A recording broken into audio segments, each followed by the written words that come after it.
Today I'm going to show you two awesome techniques, one of which allows you to clarify pretty much any cocktail in the world using milk, like so, and the second allows you to make any cocktail you know into a delicious coffee cocktail, using something that usually go in the bin, which is your leftover filter paper and spent coffee. So believe it or not, this delicious cocktail contains both coffee and milk, and I'm going to show you how to make it. Let's make some clarified coffee cocktails.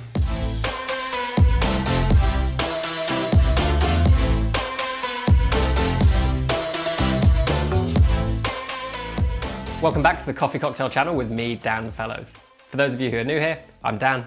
I'm a double world champion in coffee cocktails, and as you might have guessed, I love coffee, I love cocktails, and this channel is all about bringing the two together to make delicious drinks. Over the next few episodes, I'm going to be showing you some of my personal favorite techniques that you can use to make delicious cocktails and delicious coffee cocktails. I'll be showing you what they are, how they work, how you can do it, and giving you some really solid templates that allow you to kind of riff on these techniques to make your own cocktails at home. So today I'm going to be showing you two techniques, the first of which is milk clarification, which uses milk to curdle and clarify a cocktail, which sounds disgusting, but is absolutely delicious. And the second uses leftover coffee waste and filter papers to introduce coffee in a really kind of sustainable and subtle way to coffee cocktails. The two techniques work really well together. They actually complement each other really well, and I'll talk more about why later.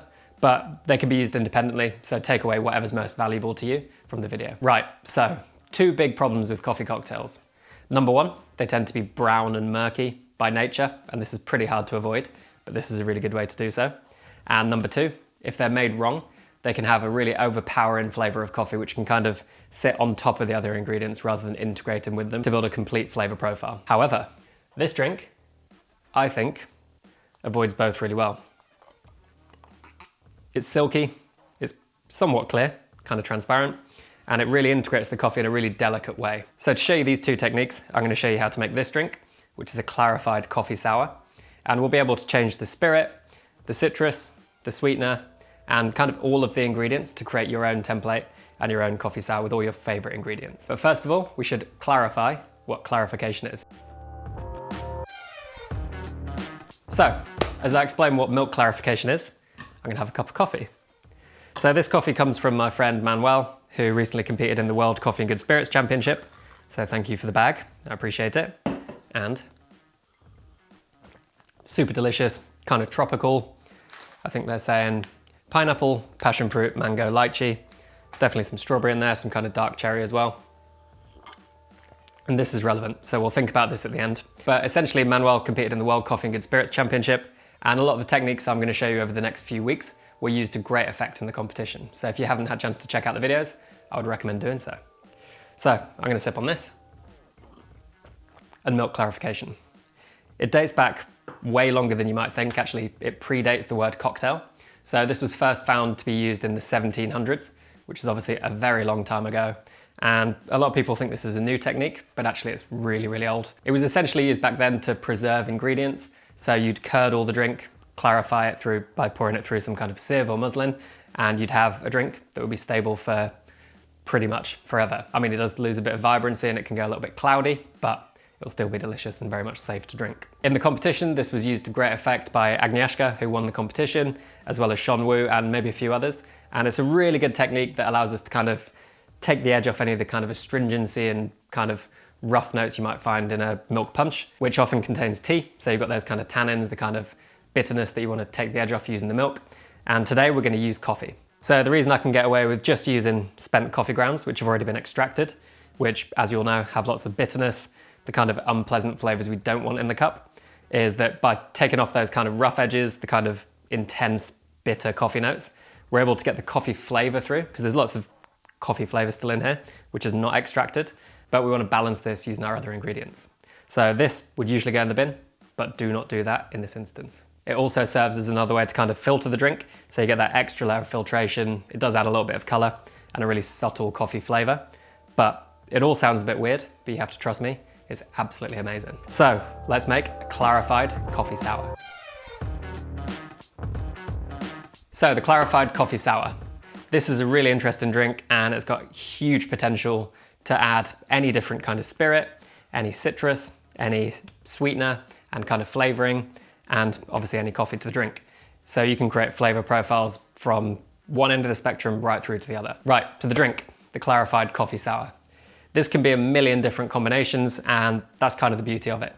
So you can use different coffee, different ingredients to complement each other and create a flavor profile that really suits what you like. Coffee-wise, I'm using this particular coffee, but as long as you use about 20 grams, you're gonna get a really nice kind of level of coffee in there, which is subtle, but ties in with the other ingredients really nicely. Obviously drink the filter coffee, save this, make yourself a batch, delicious that evening. Second of all, you want your spirit, and we're gonna add 300 grams of that. You can use any spirit to tie in with the coffee, any spirit you particularly like, so you've got a huge range of options there. Gonna add 150 grams of citrus, ideally lemon or lime, because they have quite a high level of acidity.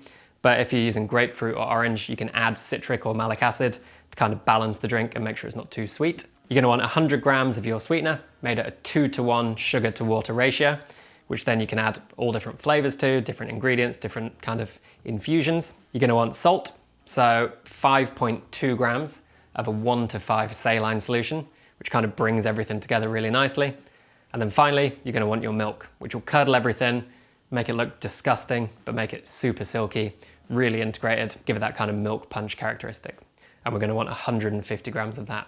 So today I'm building it around the coffee right over here, which is Manuel's Gesher, an anaerobic process with those kind of tropical notes. And we're gonna be using this to filter it.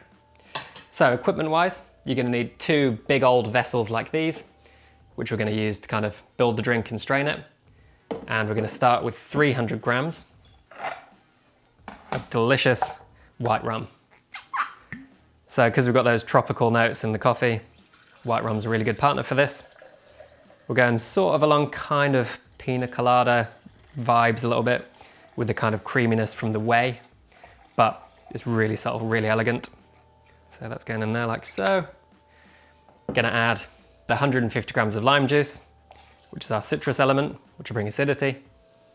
100 grams of syrup, which I've made. And this is made with 20 grams of desiccated coconut, 10 grams of cascara, 200 grams of white sugar, and 100 grams of boiling water. And this kind of brings some complementary flavors to the tropical notes in the drink with the dried fruit from the cascara and the coconut, which ties in with pineapple, passion fruit, lime, all those delicious kind of tropical goodness flavors. And then lastly in here, we're gonna add our 5.2 grams of saline solution, which just bridges the flavors together really nicely, gives really good integration. I've said this before, I'll say it again. You won't taste salt, but it will just be so much better than if you don't have the salt in there. So to recap, 300 grams of white rum, 150 grams of lime juice, 100 grams of our coconut and cascara syrup, 5.2 grams of our saline solution, and then in here, we're gonna add 150 grams of whole milk. So this seems super weird because we've got this citric acidity in the drink, but it works really well. So really important, make sure you add the cocktail to the milk, not the other way around. So I'm gonna pour this across and it's gonna start to look absolutely horrendous.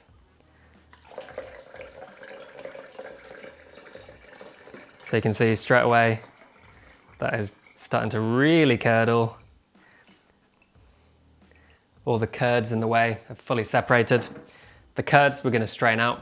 The whey you'll get some of in the final drink, which we'll have a look at later. And quickly, while I let this kind of mingle and look even more disgusting, a note on acidities in different citrus fruits.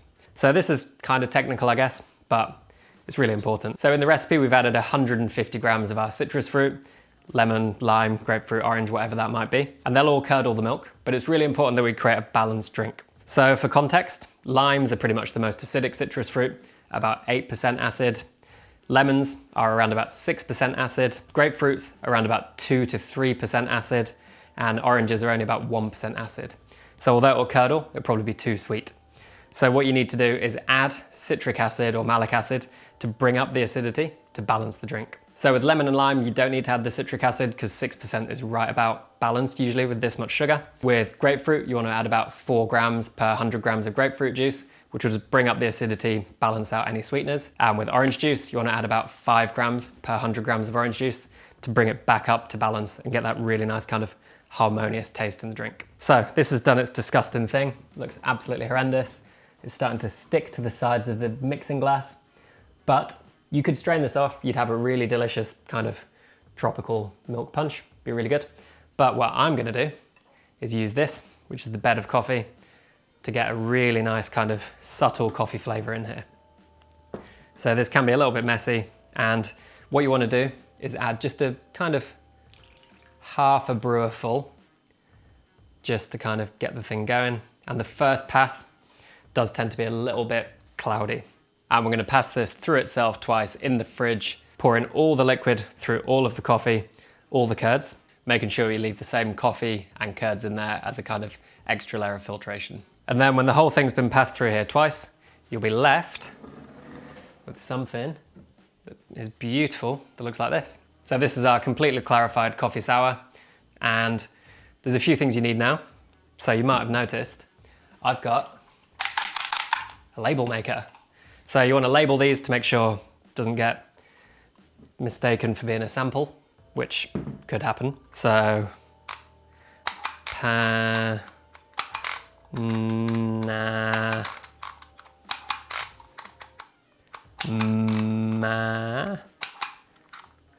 so on and so forth. Whoops. And then you want to make sure this is nicely labeled up so you know what it is. And then we can factor in the garnish to complement the drink. So in here we've got the coffee, which has got those tropical fruit notes. By the way, every single thing I own now has a label on it. I'm going to pour this into a frozen glass. Got a really nice clear ice block in there, and then we're going to pour it over the top. So this is the Hartmann anaerobic Gesher. We've got white rum, lime, coconut and cascara syrup. Going to garnish with a little bit of passion fruit because it just complements everything really nicely. And I've got some dried lime as well, which I think will look good, taste good, and just be all around good vibes.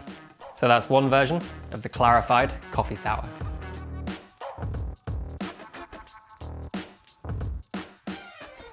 So a quick note on dilution actually. The yield you'll get is 625 grams, and we only put about 555 grams of liquid in before the milk. So you're getting about 70 grams of whey in our final bottle, which is a reasonable amount. Obviously this isn't vegan friendly, but do watch out for future videos, which will talk about vegan milk punches. And it's just banging. A little bit of coffee, tropical notes. You can twist this to any different kind of flavor profile you like. So over here, again, very highly labeled. We've got a really nice Indonesian coffee, which has got kind of spice notes and really nice citrus, which I've combined with Seedlip, their spice. So this is actually a no ABV drink, and we've got grapefruit juice, Monin winter spice syrup, a little bit of saline and milk. So non-alcoholic coffee clarified milk punch. Loads of spice, citrus, grapefruit, delightful. And then finally, from my friends at Blossom Coffee Roasters in Manchester, we've got one built around their Ethiopian Babisa coffee, which I've combined with gin, lemon, and cane sugar syrup. So really clean, really refreshing. And then, again, good ice is really important.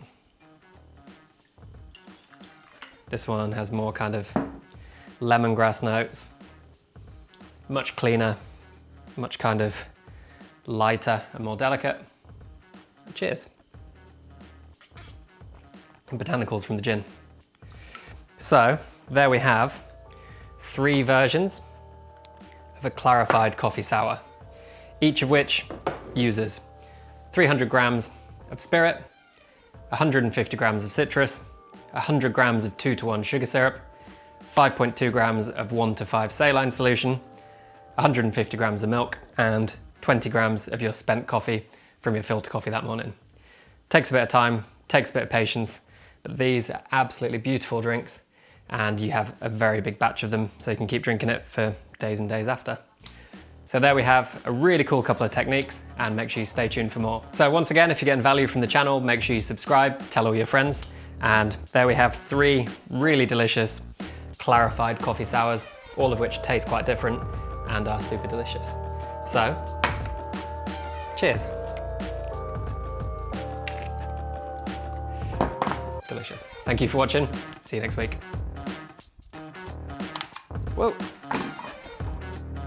Subscribe. milk clarification.